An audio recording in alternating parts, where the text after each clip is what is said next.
দিলীপ ঘোষ এর আগে একবার নির্বাচন কমিশন সতর্ক করেছে, আবার লাগামহীন দিলীপ ঘোষ। এবার আইসিকে জুতো পেটার নিদান। চৌরাস্তায় আইসি কাপড় খোলার হুঁশিয়ারি দিলীপ ঘোষের।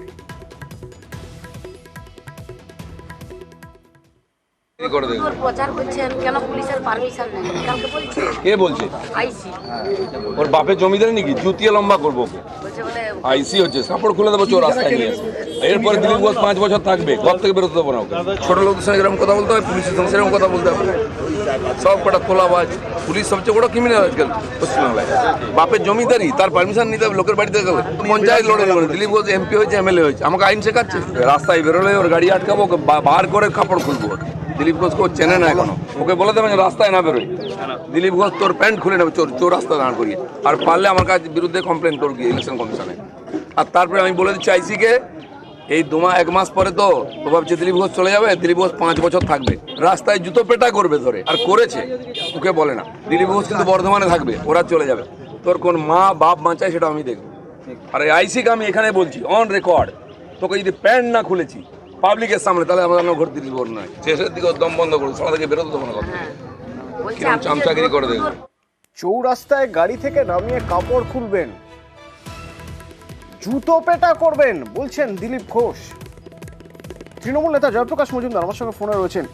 প্রাসঙ্গিক থাকার চেষ্টা, প্রচারে থাকার চেষ্টা, নাকি যারা যারা কর্মী সমর্থক রয়েছেন বা যারা যারা জানছেন শুনছেন তাদের কনফিডেন্স দেওয়ার চেষ্টা, কি বলবেন?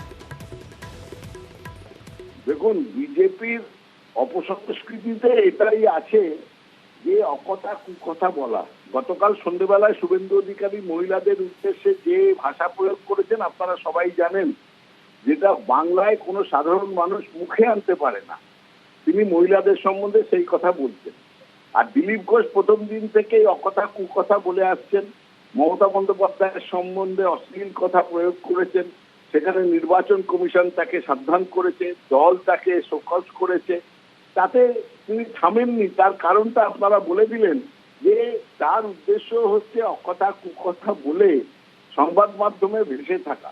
কারণ তার আর কোনো উপায় নেই। কারণ নির্বাচন লড়ার জন্য সংগঠন নেই, তার কোথাও কোনো ইস্যু নেই যাওয়ার জন্যে।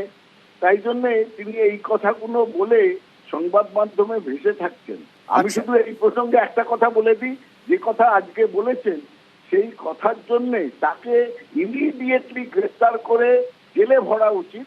কারণ কারুর অধিকার নেই যে ভারতবর্ষের আইন শৃঙ্খলা যারা দেখে তাদেরকে এইভাবে অপভাষা প্রয়োগ করে তাদেরকে আক্রমণ করার।